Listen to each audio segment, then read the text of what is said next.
This edition of the DBR Podcast is brought to you by the boys of Byrd Campbell, your Duke-centric law firm, lawyers by vocation, but Duke grads by the grace of God. Founded by former Duke roommates Jamie Campbell and Tucker Byrd, they say go Duke or go home. Byrd Campbell.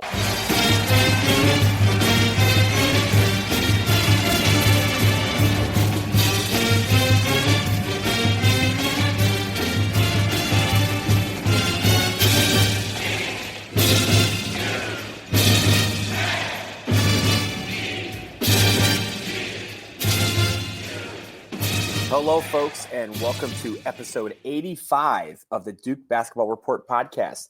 We are coming to you on Wednesday, September 27th, and this is going to be a different podcast where the focus is not going to be Duke football or basketball, but the news that we have today that we're going to talk about is something that implicates Duke basketball and really the ACC in general and overall college basketball. But first, before we get into that, let me quickly bring in my co-host first in Atlanta, Jason Evans. What's up, man?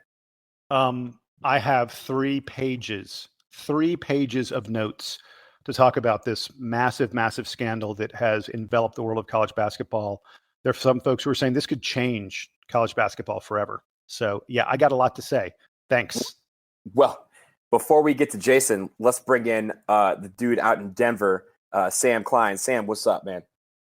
I don't have 3 pages of notes, but I do have my last 2 days worth of reading articles and listening to podcasts and reading Twitter, and I have 2 beers in me. So let's get right to it. Well, you know what? I don't have any notes either, but I do have beers. So, and I also have liquor. So I think between us, I think we each have a page of notes each, and probably, I don't know, 5 or 6 drinks each. So let's get right into it. We'll definitely, if nothing else, will last longer than Rick Pitino in an Italian restaurant. Oh! Is it too soon? Dude lost his job. No, it's not too soon. Oh, the poor guy. How much money did he? His job. How much? You're gonna lay down on him. Ugh. How much money did Rick Pitino make in his career? I'm gonna look that up while you guys start talking. Okay, you know what? While you look that up, let's get into the whole meat of the sausage, so to speak.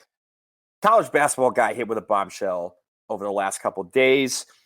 Really, the center of it has been a corruption scandal involving a former Adidas executive or a current Adidas executive. I'm not quite sure what his role is at Adidas, but he has been the center of this corruption scandal that really blew up yesterday and really hit ahead today when Rick Pitino got placed on administrative leave along with Tom Jurich, the athletic director at Louisville.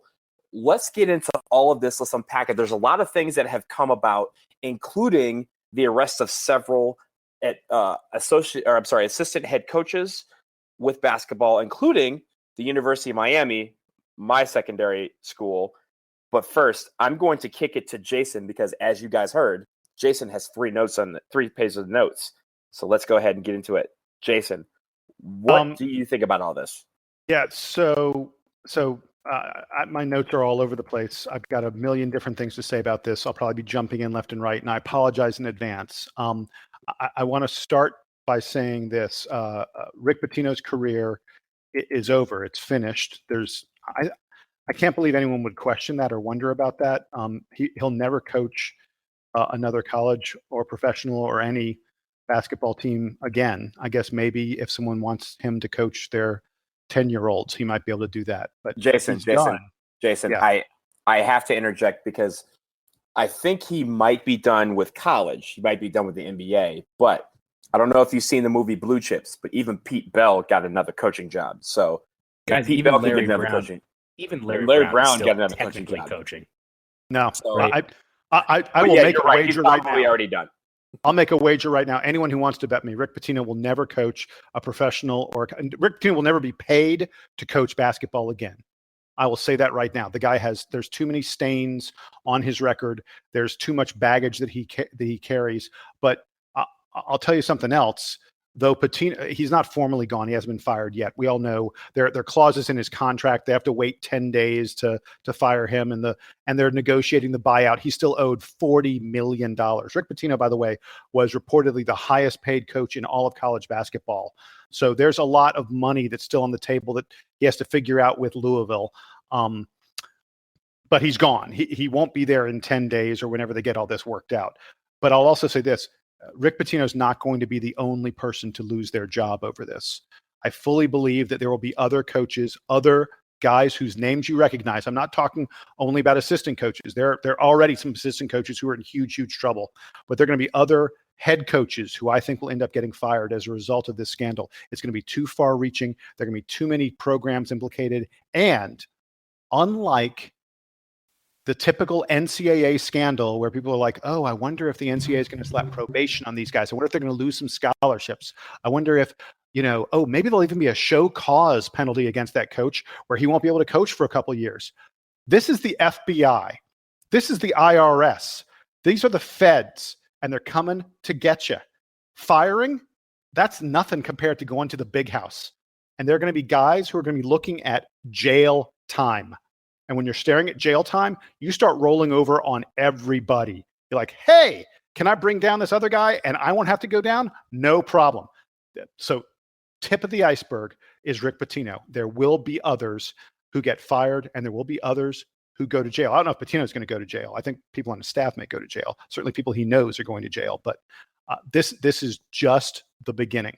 So that's the first thing. Jason, yeah. Let me interject before you keep going. Yeah. So what you just speculated on, I think makes perfect sense. And I think that, when we read about like organized crime or you watch like mob movies, the goal of the FBI is to like get the top guys, right? They want like the Pablo Escobars of the organization. They don't necessarily want the mid-level guys, right? Yep, absolutely. Where does it end?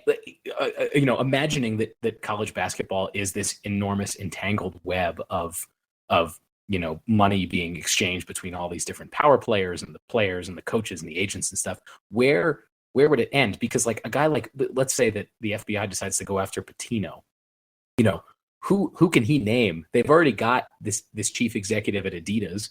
Like, who's more important than that, or more important than Pitino, who can get implicated in this? Is it like a bigger coach like Mike Krzyzewski or Roy Williams? Is it perhaps like Mark Emmert? Like, I don't know how much higher it can go than those guys. So to be clear, I agree with you. I think that every place where there's a domino effect of guys rolling over on people higher up the food chain than them, it probably stops at the head coach at that school. That's the biggest name person. That's the person who makes the most money. That's the person who's the face of the program. And in some cases, the face of the school. I mean, let's be honest. You say the word Duke and you say, who do you associate with the word Duke? People say Mike Krzyzewski. The vast majority of the public can't even name who's the president of Duke. They can't name a single professor at Duke. More people can probably name Mike Krzyzewski than can name Grant Hill and, the other great players who've come through Duke. So I think it stops at the head coach. So let's take Louisville as an example. If one of Rick Pitino's assistants is staring at a potential jail sentence, he might turn to the FBI and say, you know what, guys, I've got some proof, or I can testify. I can tell you that Rick Pitino knew what was going on too. He ordered me to do it. He was doing it. He was a part of it. And so that's where it goes to. And look, at the other schools that are implicated at Miami, it goes up to the head coach probably. I don't want to. It's hard because we're in the early stages of this, so you want to be very hesitant about naming programs that could or could not be involved and things like that. But there are, 10 or 12 very, very prominent athletic programs that are connected to Adidas. And this indictment, if you've read this indictment is very, very clear that the folks at Adidas were more than willing to shell out big money to boost those programs. And by the way, that's something I really want to talk about. I mentioned this on the boards. There are people who hear about this scandal and they think, oh, Adidas gave $100,000 to Brian Bowen, who is a five-star, a pretty good player, a very nice recruit who's at Louisville right now, who will, by the way, never play basketball for Louisville or anyone else in college. But they go, oh, Adidas paid that $100,000 because they wanted Brian Bowen to be an Adidas player when he's in the NBA someday. Folks, that's not why Adidas paid Brian Bowen $100,000. Hey, Jason, Brian Bowen. Before you jump in, because I think I have a question that I think is going to lead into what you are trying to say. Okay. What does it? How do you explain the fact that this Adidas executive was trying to pump money into these programs? Because in the case of Louisville, if you think of the University of Louisville, you first think of basketball and then football, right? Yeah. Yep. For some of these other programs, like for example, Miami, we're talking about the ACC, Miami, Adidas didn't get Miami for their basketball program. They got it for their football program. So what does it say?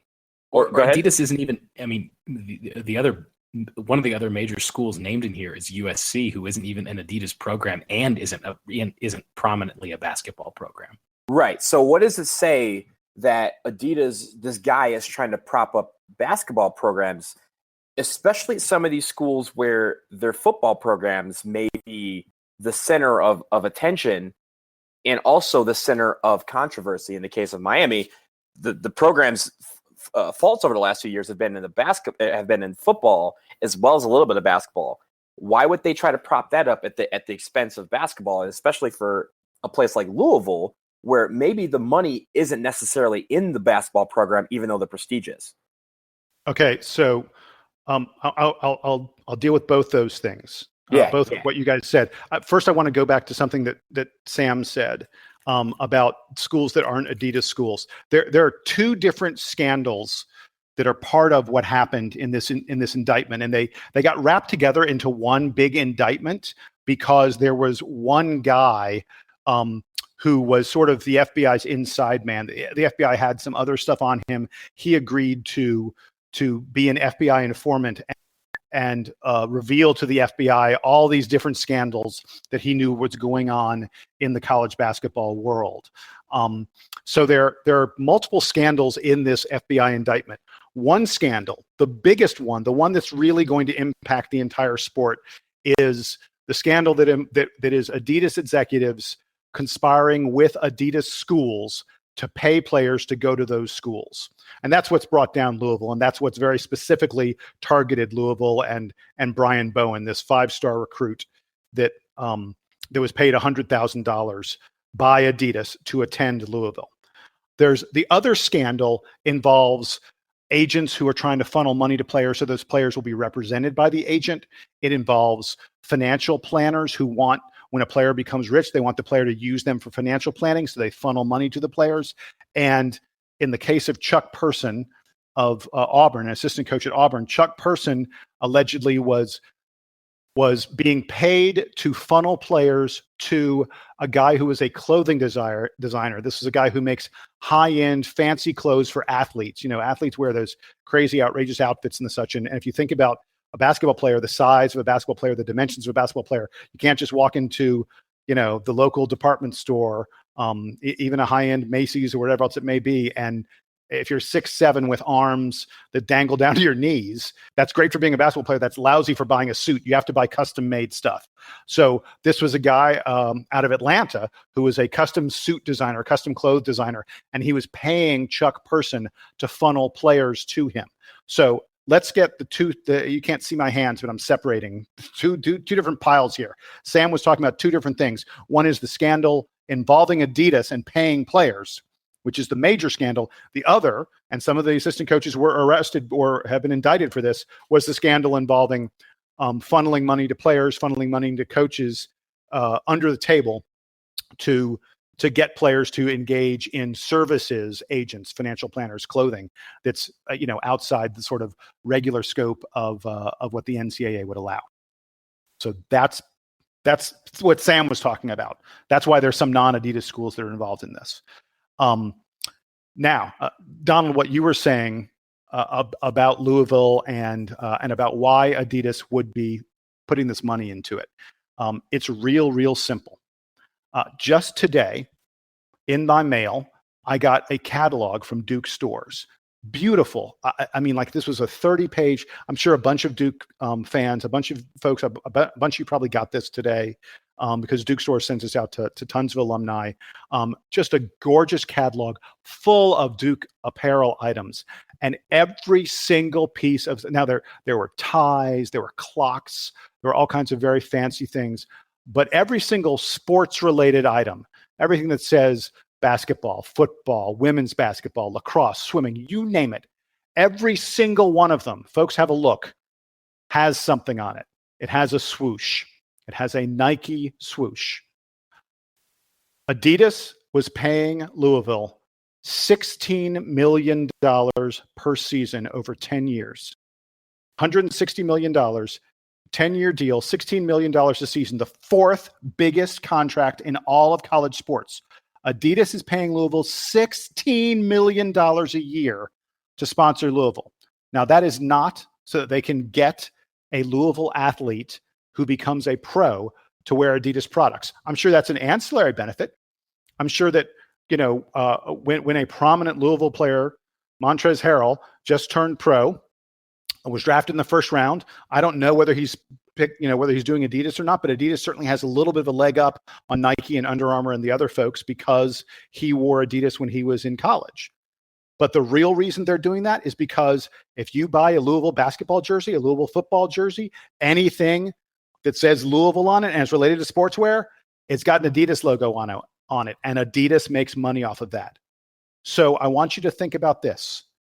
If Adidas can pay $100,000 to a top 25 player, and let's say Adidas can pick 4 or 5, or maybe it's only 2 or 3. Heck, all you need is 2 or 3 stud recruits a year. Let's say Adidas sets aside $500,000, $500,000 to bring 2 or 3 stud recruits to Louisville every year. That's nothing. Adidas invested $160 million into Louisville. $160 million. Paying $500,000 for a couple of recruits? It's chump change. It's just making your investment pay off. Yeah, and I think again, there's a lot to unpack with this. Like, for example, Sam and I were kind of talking about the schools that weren't Adidas and why you would go after players at basketball schools that really aren't, at schools that have basketball but aren't really considered basketball schools. The example being Auburn and Miami. I mean, Auburn's been great at recruiting lately. They have been because of another guy that you didn't mention. Bruce Pearl. Yes. Yeah. Who they have Bruce Pearl, who's already been fired and given a show cause for paying recruits or giving recruits illegal benefits before. There you go. That's what I was getting at. Hey, what's the over-under on whether Bruce Pearl makes it to November 1st? November 1st. What's the over-under? He makes it to September 30th. He's not making it. All these guys, like you said, Jason, and it was in answer to my question about sort of how high does everything go. I think you're kind of right that you could, if you want to look at this whole thing in the most nefarious way possible, each of the apparel companies and each of the athletic programs are kind of their own, organized crime families, right? So if Rick Pitino goes down, he's the most prominent guy at Louisville, and he's the godfather. He's the Don at Louisville. And I think we would all like to think and hope that this is not happening at Duke. But if it is, Mike Krzyzewski gets fired, and that's the end of that. And if it's happening at USC, then, it might be a couple of their coaches. I mean, and it might be their prominent athletic director. If it's happening at Auburn, it's Bruce Pearl. So I any of these assistants who are getting popped, especially if they're facing jail time, because like you said, it's one thing for them to face show cause penalties like, if Chuck Person can't work in college basketball for a few years, well, he played in the NBA. He's probably got a lot of friends who work in the NBA. He could probably find an NBA job as an assistant or whatever. He can't do that if he's serving 10 or 15 or whatever years in prison. So Chuck Person's going to rat out Bruce Pearl if he so chooses. And I think at a certain point, guys are not going to they're not going to fault him for that because that's kind of where he's at. I think that's what interests me most about this, because we acknowledge the three of us have talked about on the show. I think that any kind of clued in college basketball fan has read enough in the media about so many of these players getting illegal benefits, whether it's the Anthony Davis story, Cam Newton over in football, any of the guys in football. There was that great article a couple years ago in SB Nation about the SEC bagmen and how all the SEC football recruits get funneled to different schools and how all their moms get new cars and their dads get tractors and everybody gets houses and all this stuff. I mean, we all sort of acknowledge that this kind of thing is going on.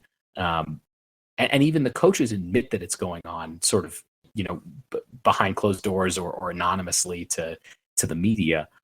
What we haven't seen before is this involvement from law enforcement. And this is where you're going to find a lot of these programs with their pants down because there isn't anywhere for them to hide. It's not like they're skirting NCAA rules anymore. They have to somehow show up in federal court. And we're going to learn, I think, a lot. The reason this is such a big deal is that we're about to learn over the next few months and years related to this. We're going to learn a lot about the underbelly of all these college sports.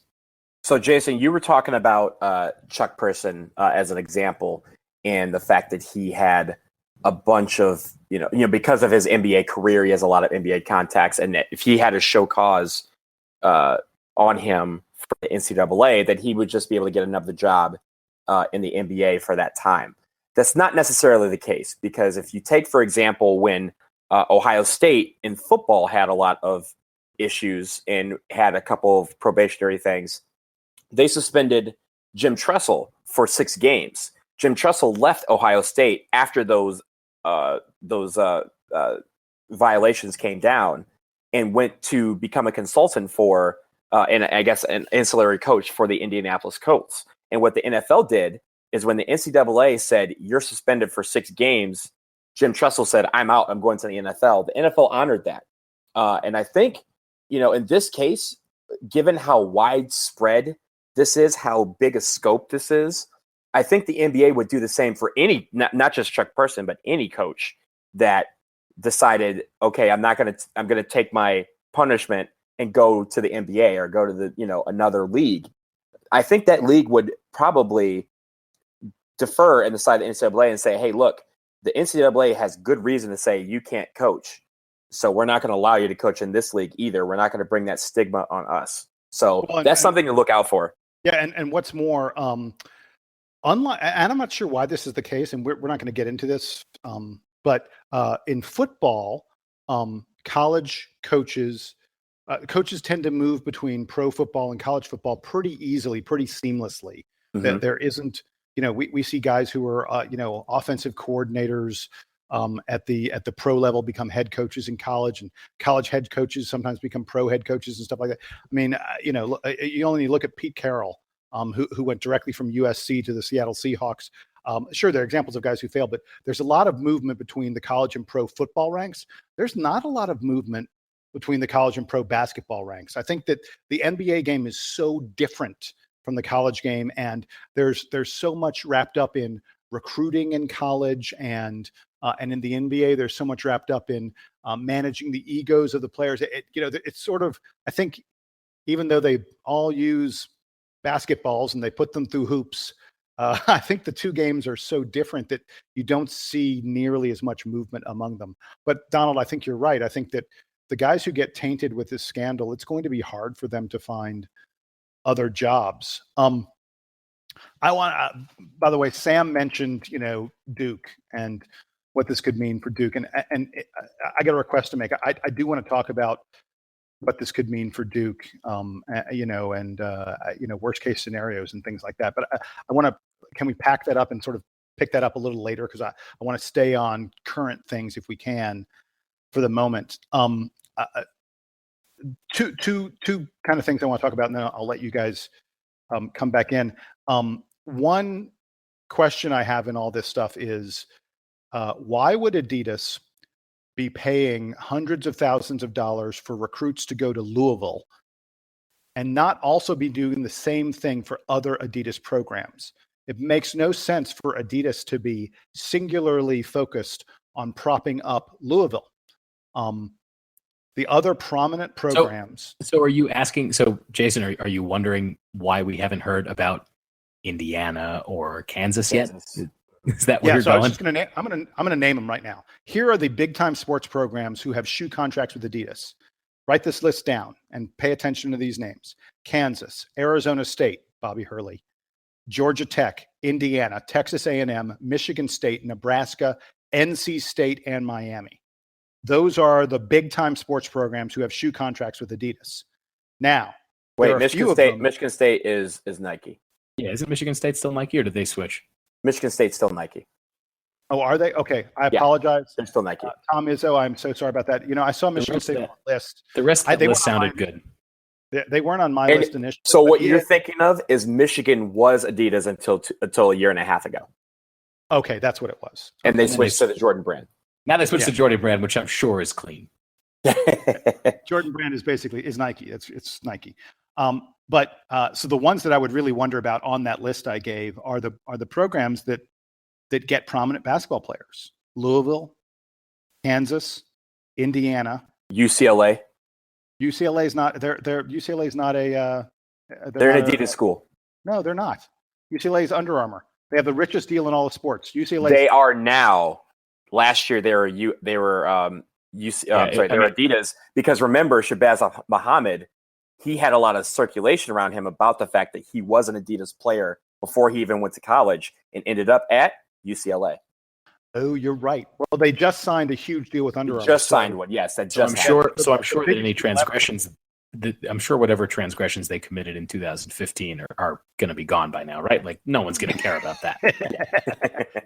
I mean, the program, Kansas and Indiana. I mean, those feel like the two programs where I'd be like, because there's a lot of money. Adidas has. I got a list of the top 12 or so programs in terms of sponsorship dollars, and Louisville's number 4 on the list. They're the biggest Adidas school. They're number 4. They get $16 million a year. Number 5 is Kansas. Kansas gets $13.6 million a year. And let me tell you something.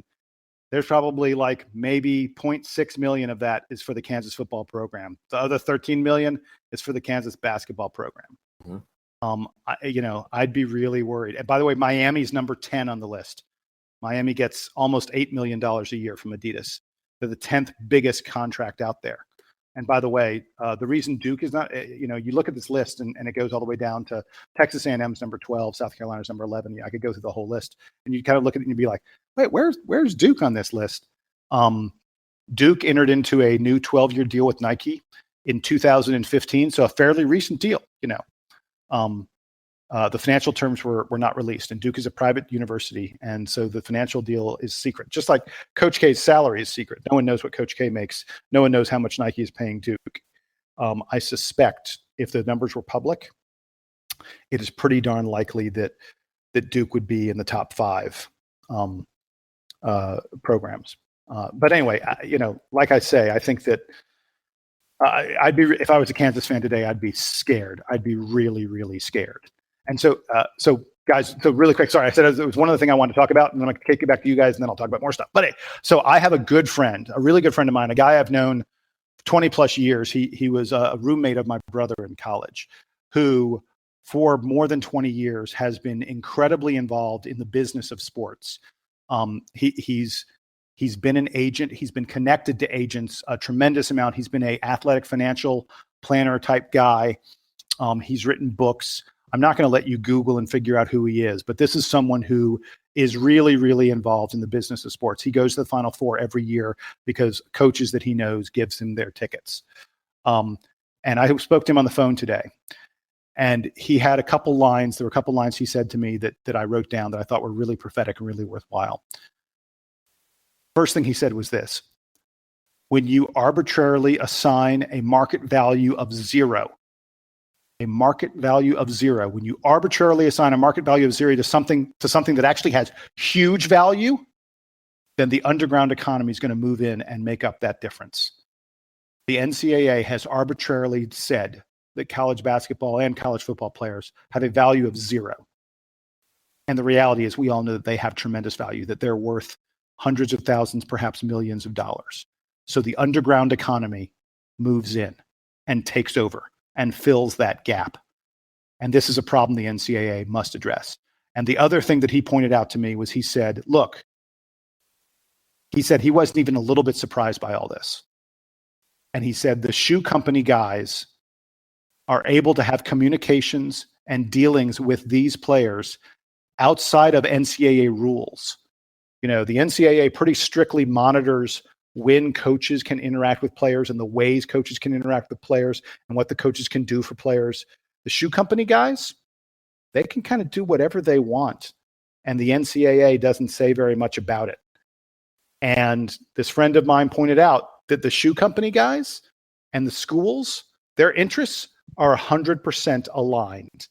It is in Adidas' interest that Louisville succeeds, that Louisville gets players, that Louisville uses those good players to play deep into March Madness, and that people out there buy Louisville National Championship t-shirts. That is big time in Adidas' best interests. So I'll stop there for a moment. You guys take it while I catch my breath. So, there's a lot more to unpack, I think. But one thing I will note is that you were talking about what these schools get paid by these shoe companies, and I'll break this out into two parts. There's the part that the shoe companies care about the schools and how much they pay to the schools. There's what they pay to the coaches, which is completely separate. For example, if we're talking about Duke's contract with Coach K, there's what the school pays, and then there's what Nike pays him. And that package combined together is what you consider his salary. For it's the same in football as well. These football guys, when you see, Coach Cutcliffe wearing that dad hat on the sideline, he's paid to wear that dad hat by Nike. He's paid to wear the windbreaker that he wears by Nike. He's not paid by the school. The school pays him a set salary, and then Nike pays him another thing. So you have that part. But also, one thing that a lot of people who are just now getting this, this is not something that should be a surprise to people. Because if you have been aware of the AAU circuit for the last 30 years, this has been Corey Maggette. This has been forget Corey Maggette. He's not even the tip of the iceberg. He's not even ice when it compares to the money that is pumped into AAU sports, particularly basketball, every single year. There's a reason why when you talk about guys, we talk about McDonald's All-Americans, right? We talk about how many McDonald's All-Americans that Duke gets on a yearly basis. We are not talking about the fact that some of these guys go to the Adidas camp, some of them go to the Nike camp, some of them go to the Under Armour camp, but they don't go to all three. They don't go to two of them. They only go to one. And it's because they are approached by these shoe executives from the time they enter high school, sometimes even before they enter high school, depending on how good a recruit these guys think they can be. When they are talking about the summer leagues, the Drew League, all these leagues that they have or Under Armour, were AAU tournaments that they have all around the country, while you have these guys talking about, I'm going to play with this guy, or I'm going to only consider these schools. The shoe companies, when you think about it deep down, have a lot to do with that. There's a reason why some of these guys only have Adidas schools on their list. There's a reason why some of these schools, and the reason why, we're talking about Michigan earlier. Michigan, when they switched from Adidas to Nike/Jordan brand, they did that because they did a survey and they said, we're not getting the recruits out of Michigan that we normally are getting. We're not getting the recruits out of the Midwest that we're normally getting for football and basketball. Why is that? And they did a study and they said that 85% of high school football and basketball recruits prefer to wear Nike shoes. And they said, that's all we need to know. If we switch to Nike, we're going to get these recruits. Adidas found that survey too. And I think that's why they are at the center of this controversy, the center of the scandal, because they are trying to keep their name in basketball by pumping up some of these schools that you may not think are schools that are, mainstream. No one's saying, Louisville is the upper echelon of schools in basketball or in football. But they know that they are a brand enough name in basketball that propping them up makes sense. And I think that is why Adidas is at the center of this. And I think that is why you don't see, at least right now, obviously this could change as we unpack more of this stuff over the next few days. That's why I don't think you see a lot of the really big recruits, their names involved in this, because a lot of those guys are going to Nike schools. And at this point, Nike is not directly affected in this part of the scandal. Now, I preface all that by saying this could change over the next few days. We could find out a lot more information than we know now. But as of right now, this is centered around some of these schools. Donald? Yes. The FBI today subpoenaed members of Nike's EYBL organization. The Nike EYBL is Early Youth Basketball League or something like that. I think that's what it stands for. It is Nike's grassroots organization that deals with basketball players at the high school level before they reach college.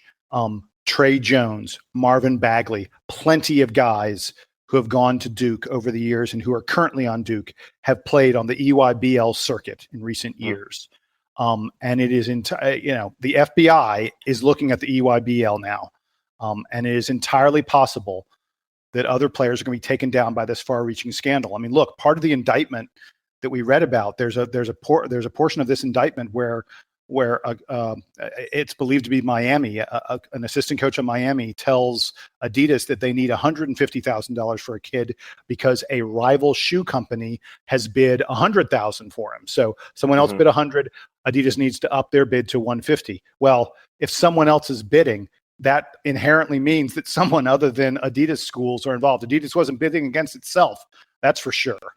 Yep. So I think there's little question that there's great potential for this scandal to envelop other schools. I mean, I named those Adidas schools, and I talked early on in this podcast about I think Pitino won't be the only coach to go down. There probably are going to be a Nike or an Under Armour program that will end up getting hit by this almost as hard, if not as hard, as Louisville and some of the others. So, Jason, knowing that, I think there's a lot of speculation we can do and a lot of ways we can take this. I did want to come back and kind of wrap it with you mentioned sort of what the Duke angle could be to this. So why don't you take that introduction about how there very well could be Nike and Under Armour schools involved in this, and tell us sort of what you think could be happening with Duke potentially, or how Duke might be involved, or not involved. Speculate, but hopefully not involved. But how it could involve Duke, or how it could involve other guys who are connected to Duke. Maybe Duke obviously has some former assistants who have major head coaching positions, guys like Chris Collins and Steve Wojciechowski and Mike Bray, and lots of other guys throughout Bobby basketball. Bobby Hurley at an Adidas school, at a prominent Adidas school, Arizona State. Bobby Hurley is the head coach at Arizona State. That is a very, very prominent Adidas school. Okay, so here's what I'll say about Duke, and I want to start by quoting very, very prominent DBR poster Billy Dat. Billy Dat is always good for a good line or two. He's one of the best posters on the board, and he wrote something in the extensive, incredibly long thread about this on the board today. And I just want to quote him because I think it's really, really good. He said, "As for Duke being clean, I've always thought we are as clean as is possible in an arena where it's nearly impossible to be all the way clean." Let me say that again. Duke is as clean as possible in a place where it's nearly impossible to be clean. And Billy Dat went on and said, "I hope I'm right about that, but I can't be sure." And I think that sums it up the best that any of us can. I hope Duke isn't involved in any of this stuff, but I can't be sure. I hope that the Corey Maggette situation, folks, if you're a new Duke fan and you aren't aware, before Corey Maggette arrived at Duke back in 1999, he took some money, it was like $2,000 or so, from Myron Piggy, who was the head of the AAU program that Corey Maggette was connected to. I think Piggy got the money from Adidas. I think he got it from some shoe company. Maybe it was Nike. I don't even remember. But as a result of that, Duke was firmly a Nike school at that point. We switched in, I think, 93 and from Adidas. Right. We were in I think there's a story that one of the reasons that Christian Leitner wanted to come to Duke was because we wore Adidas, and then right after he graduated, we switched to Nike and are still Nike. Yeah, but in any event, the Corey Maggette story, he wasn't paid to go to any specific school. The money that was given to him was never intended to be anything to induce him to go to any specific program. It's a convoluted kind of story, and Maggette ended up paying the money back and stuff like that. But Duke never got in any NCAA trouble for it because, and this is a real important thing to remember in this current scandal as well, Duke didn't know anything about what was going on with Maggette. Duke didn't benefit from what was going on with Maggette, and no one at Duke, Coach K, assistant coaches, athletic trainers, you name it, no one knew that Corey Maggette had gotten money and didn't have any role in Corey Maggette getting money. I think that is going to be the key for other schools that get wrapped up in this scandal. The question is going to be, was your program aware that something was going on? If a kid gets money and you have no idea and there's no way you could know about it, I don't think the NCAA is going to hold you guilty for it too much. If you're doing your due diligence, if you're doing the best you can, and something bad happens that you had nothing to do with, that you happen to have been an innocent bystander, I don't think the NCAA traditionally you don't get in trouble for that. Now, there's a big difference in the Louisville situation because the FBI has a Louisville assistant coach on videotape in the room talking to the guy from Adidas, talking about getting the $100,000 to Brian Bowen and how they're going to do this. And the Louisville assistant coach talks about the fact that Louisville is already under a scandal and probation, and so they need to be very careful about this stuff. That's clearly an assistant coach. That's clearly the program being involved in the malfeasance. But my hope for Duke is that if there's something involving one of our players, if there's something involving Nike schools, that we know nothing about it. And I actually hope that because of the Maggette situation, maybe Duke is a little more aware of this kind of thing. Coach K, Coach K's talked about. Coach K was very bothered by what happened with Corey Maggette, and he doesn't want that kind of stain on his program at all. We got stung, even though we didn't go on probation or anything like that. And I hope maybe that makes us a little more vigilant, a little more aware of the things to look for. That's what I hope. And the other thing I want to mention about Duke is, do you guys hear what Jay Williams had to say today? No, I didn't. Tell me. So Jay Williams, very, very prominent ESPN analyst, obviously former All-American, former point guard at Duke. Jay Williams said Jay Williams was a top 3 recruit in 1999.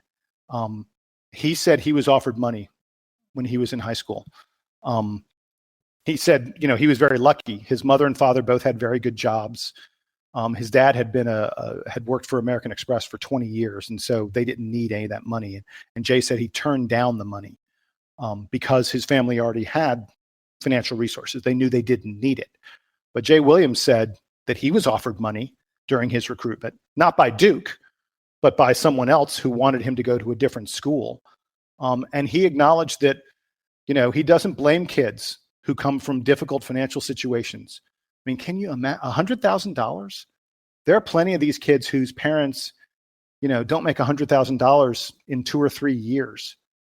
The idea that someone would offer you $100,000 just to pick a school that has a Hall of Fame coach where you can compete for a national title. Yeah, where ultimately, I mean, if you're a high school basketball player, the difference between going to Duke, UCLA, Louisville, Kentucky, or North Carolina is negligible, right? I mean, if you're a top 15 kid, if you go to any of those schools, you will end up being a lottery pick. And if one of them offers you $100,000, I mean, that seems like an easy decision, right? Yeah. How could you turn it down? So anyway, Jay Williams admitted that he'd been offered money, and I think I've probably I forget if I've told the story in the podcast before or not. I was friends with some guys at Duke when I was there back in the mid to late 80s. There were guys in the basketball team who told me about being offered money to play at other schools. Now, they all said they were never offered money to play at Duke. And they knew that one of the guys told me that the reason he picked Duke was because Duke didn't offer him money, so he knew Duke wouldn't get in trouble and he wouldn't go on probation. There wouldn't be any scandal if he went to Duke. He was afraid if he went to the offering him money that there'd be a scandal there.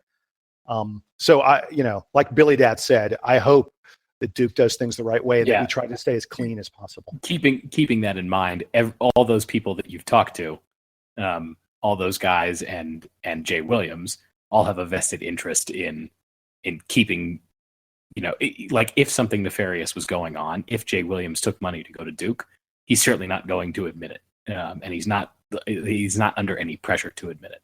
So that's true. You're right. I would like to, and I would like to believe you and believe Billy Dat and believe a lot of the good press that Duke gets for being one of these programs that is probably clean, but at the same time, there is it's all innocent until proven guilty, and at this point, I'm not going to let myself be shocked by any of it. And to wrap all this up, I think we've also dodged some bullets if you think about it. Like, I remember even back in 2002 or 2003, we tried to get Ndudi Ebe, who ended up last minute making Coach K fly out to Houston. And the report was that he basically said, convinced me that I should go to Duke. And Coach K left and said, you wasted my time. And he ended up going to Arizona, but ended up never playing for them. There's also Shabazz Muhammad, who we, was highly coveted by not just Duke, but every single program in the country, but had the, clouds around him with the Adidas, and basically said, hey, he's kind of so tied to Adidas that he's going to go to an Adidas school, ended up at UCLA. Mo Bamba, more recently, was a guy that we were going after, ended up committing to Texas, and now is questions about his eligibility there because they think he took some illegal benefits. So it's not necessarily to say that Mo Bamba's brother said that he was paid. Yeah, it's his brother that added him in that regard. So it's not in any of those instances, it's not that we were offering him money, or it's not that we were offering him offering the guy an impermissible benefit, but by them not going, it got brought to light a little bit. So there has been some of those things where, what would happen if they go to, may not have been that it was a Duke thing, but it could have been where that player, because they were ineligible on the side over here, that it would have, cost us in the end. So I think in the end, to sum it all up, like this, what a lot of people are saying is that this could blow the lid off of what college basketball already is and what most people fear it has become. And it'll be interesting to see how all of this plays out and if this even spreads a lot more over the next couple weeks and even months, because right now we're looking at, the first practice is in, 36 hours. So what does that mean for some of these programs as they enter the first days of their college basketball season with practices? Louisville really has to prepare for a season without their coach. Miami, South Carolina, USC, Oklahoma State, Arizona, these guys are going to have to prepare for life without some of their coaching staff. Auburn as well. They have to prepare for life without their coaching staff, and wondering how far the rabbit hole really goes. So it's going to be interesting to see how this unpacks over the next couple of days. But one thing is for sure, college basketball landscape has changed, and I think is going to keep changing as this, evolves over the course of the coming weeks. Can I play off of that really quick? And I know I've dominated this conversation, and I apologize to folks who are sick of listening to my voice. But Jason, if you want me to talk, I'll talk. The last thing I want to say on this plays perfectly off of what Donald just had to say. I have to wonder if this scandal, which is big, Rick Pitino, Hall of Fame, won the national title just a couple of years ago, highest paid coach in the sport, is getting fired. This is a huge scandal.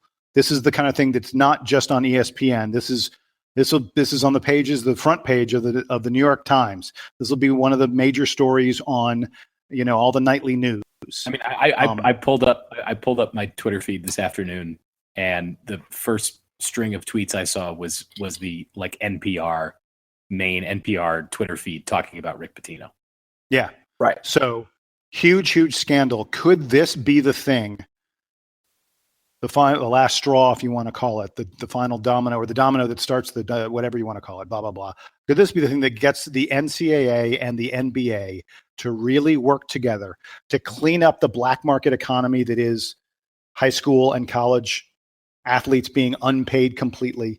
Could this be the thing that gets them to work together to allow kids to turn pro if they want to take money if they want to maybe create a real developmental league, a real minor league for basketball players? Could this be the thing that allows the NBA and the NCAA to work together to make sure that the guys who go to college actually go to school for a little bit and actually spend some time in school, and the guys who have no interest in school go play professionally, whether in a minor league or whatever else it may be? I hope that this is a huge scandal. This is a huge impetus. This could be a turning point. And I hearken back. I think that this is the worst scandal. This is going to end up being the worst scandal to hit college sports since the 1951 CCNY Kentucky point shaving scandal. There are people out there who don't know about this. Google it. In 1951, CCNY, City College of New York, the only school in NCAA history to win the NIT tournament and the NCAA tournament in the same year. CCNY and a bunch of other schools, including Kentucky, which was a very, very prominent school, even back then in 1951. There were something like 30 different players who were involved in point shaving. There were gangsters who were paying these players not to throw games, but to shave points. And it ended up, Kentucky ended up skipping a season. Kentucky canceled an entire season of basketball as a result of this scandal. CCNY has never been the same program again. Again, they were the national champions in the two tournaments, the two prominent tournaments. The program's never been the same since then. But the point shaving scandal of 1951 completely changed college sports. It led to a number of rules and regulations and laws that kept gamblers and gambling and gangsters and money out of the sport. And I wonder, I hope that maybe we may back on the 2017 Adidas scandal, or whatever the heck it ended up being called, and say that was the moment where the sport encountered a huge crisis, but it was able to make a turn, make a change, and adapt for the better. That's my hope in all of this. I think since you guys both gave closing thoughts, and then I'll give it back to Donald to kind of wrap with our final, slightly more fun topic. That I think it might be fun for the three of us to do a subsequent show, maybe when we know a little more about what's going on, that maybe outlines like how we, and Jason kind of started this just now, sort of what the future that we envision is, where we don't have to talk about this kind of stuff over and over, because I guarantee that this podcast and every other show and every website that any of our listeners frequent that deals with college basketball and deals with college sports, all those places are going to be dealing with this issue for months and perhaps years to come. Regardless of we just want to talk about Duke sports, but we're going to have to talk about this because it is so relevant. I think it might be fun for us to do a program sometime down the road about what the end state that we envision is. And Jason, like I said, kind of got into it with the minor league programs, maybe trying to envision how the college teams work into this, because ultimately, I mean, we're Duke fans. We want Duke to have a good basketball program, and I think it would be fun for us to kind of speculate and also give our opinions about what we want to see. I agree, and to really close it out, I just want to say, Jason, I'm actually quite surprised at you. You did not mention SMU's death penalty. You did not mention Penn State's scandal that they had, but you didn't mention UNC, man. Like, are you okay? Are you feeling all right? Yeah. Wow. Yeah, when I said this is the worst scandal since, I'm sure you were thinking I was going to go to UNC. No, I went all the way back. Scandal since 5 years ago. Since yesterday. Like, Oh, we're going to be able to talk about Carolina, I think, in about a month, maybe a little less than a month. I think we'll be talking about them again. But we'll be right back on. Oh, yeah.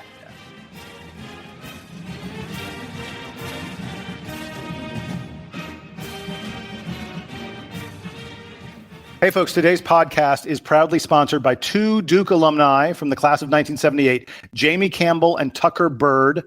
They remain diehard Dukies to this day, and they founded Byrd Campbell, a Duke-centric business law firm with offices in Dallas, Orlando, and on the Florida Gulf Coast. Having watched or cheered for Duke football and basketball through close to 3,000 games, guys, that is impressive.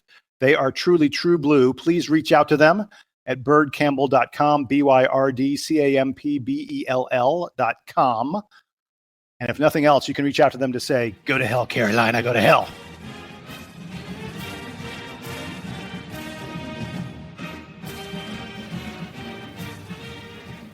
Okay, and we're going to switch to our more fun topic. We got to bring this back to Duke in some way. So we're going to talk about Duke football for a minute. And you know what? We're talking jerseys, ladies and gentlemen. The Hellraiser jerseys are coming to Wallace Wade Stadium Friday night. If you have not seen the Duke football Twitter today, they released the combination, as they do every week, of the football jerseys that will be worn at the upcoming game. Well, this one came as a shock to everyone because they unveiled an all-gray uniform with gray helmets and the old Duke logo that was last featured on the helmet back in 2015 during the Pinstripe Bowl. They have gone all gray, ladies and gentlemen, and you know what? I, for one, really, really like this change. I think it's going to be cool. I understand that the players probably were really, really hyped when they saw it because this sort of thing probably came as a shock to even them when they unveiled these jerseys. So we're going to get quick reacts to the jersey. We'll post a picture of it when we post the podcast episode in the forum, so you guys have seen it. But I know you guys have thoughts. I'm going to start with Sam because I know Sam has some thoughts on this jersey. Give them to me, Sam. Let's see. So first of all, I have mentioned, I believe, many times on this program that I was on the equipment staff for Duke football once upon a time. This was before we were tweeting out what the pictures of the jerseys looked like every week. But shout out to all the guys in the equipment room. I don't know if any of them listen, but if they do, hey guys, you're doing a great job. I love seeing you on TV every week. That being said, Donald, we can't do this gray jersey thing. Why not? Why can't we? Listen, I went to the one game, I think it was in 2012, because I recall Austin Rivers wearing one. A game in Cameron where the basketball team wore the gray jerseys that said Blue Devils on them. They're just awful, man. And I'll say that I actually like the old timey Devil logo. I think in our group chat I refer to it as the Obama Devil logo because he's got the big ears. And I refer, I don't know if you guys caught this. I refer to the more famous Duke logo, the one that's the profile who has the prominent chin. I refer to him as the Tarantino devil head. Mm-hmm. And if that reference doesn't make any sense to you, just Google image search Quentin Tarantino, because he looks just like that guy. Before he gained weight, Tarantino's gained a lot of weight in recent years. Yeah. All right. Google images of Quentin Tarantino. Google Tarantino, from 1990. Yeah. Sure. Whatever. He's got the chin and the anyway.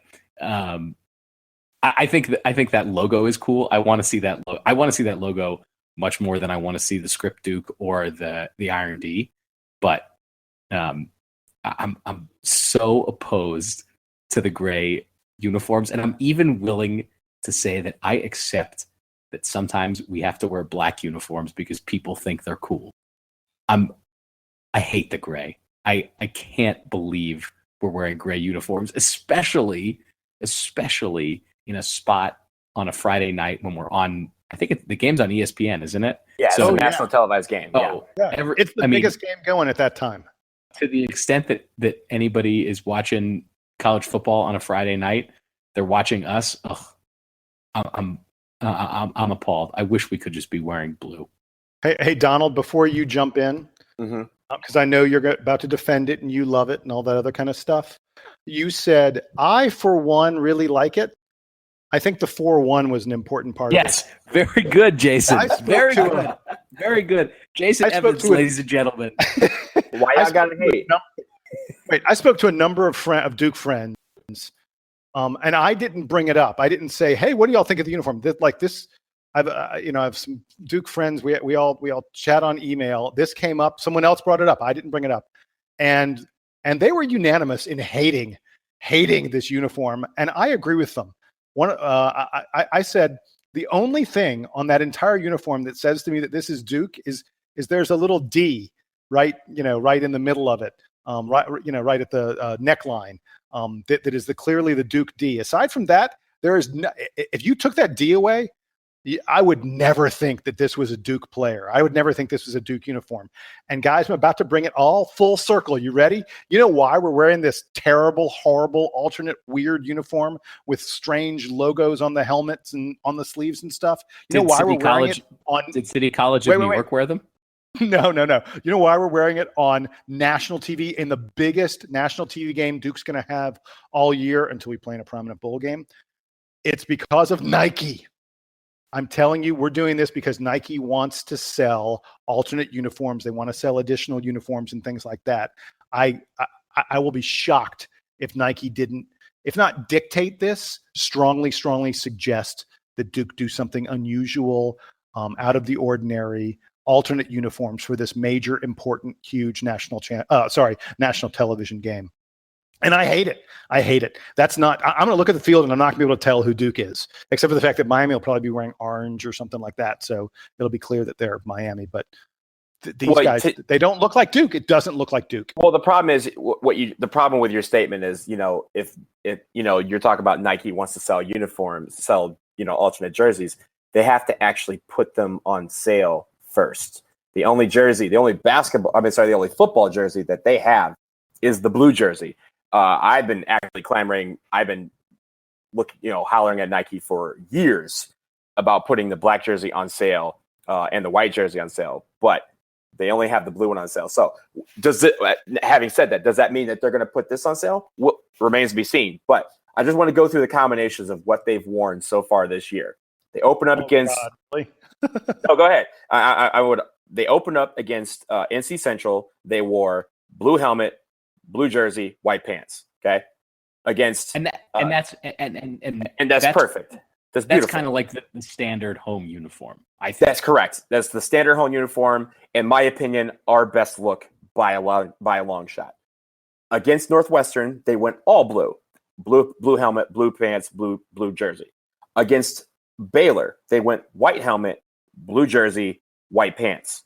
And then obviously we were on the road last week against UNC. We wore the blue helmet with the Duke script, white jersey, white pants. So what does this mean? The only reason I don't like the Duke script is because it reminds me of the dark days.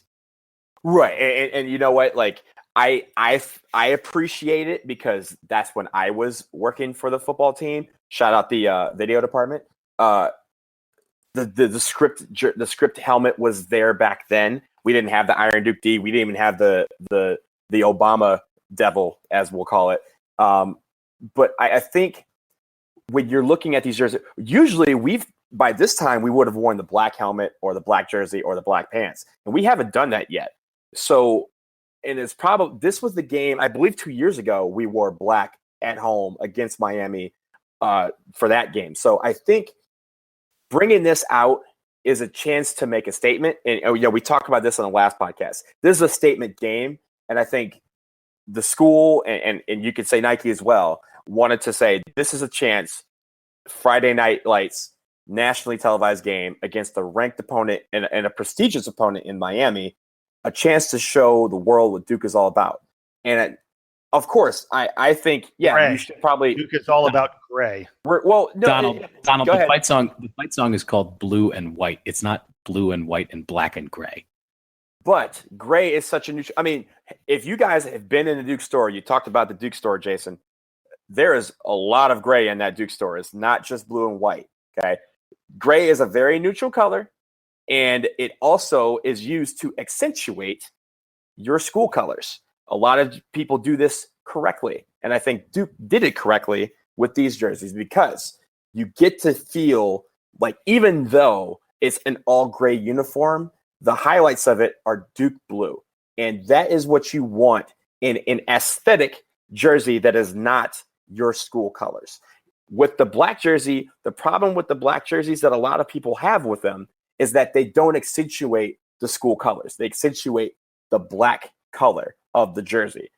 With these jerseys, the school colors are still accentuated, and you can still prominently display them in a way that is suitable not just for your fans, but especially for the television audience. And I think Jason, that is what they were looking for. Jason, are you convinced? I don't care if we win. That's all I care. All right, That's true. That's true. fine. I'm going to agree fully with Jason today, which is if we win, great. If we don't, burn them. Well, if you recall, the one color that we really can't wear is green, and I think you were in the stands for that. I was in the stands for was that there. game. I was there too. Yeah, so Burn the green. I think we're in agreement. No green. So No green. especially on Friday night. And I think absolutely not. And I think if that's it, we're going to wrap it up here for episode 85 of the Duke Basketball Report podcast. We will be back soon. Probably not this soon unless something really hits the fan in the next couple days. But until then, for Sam, for Jason, I am Donald, and Duke Band, take us home.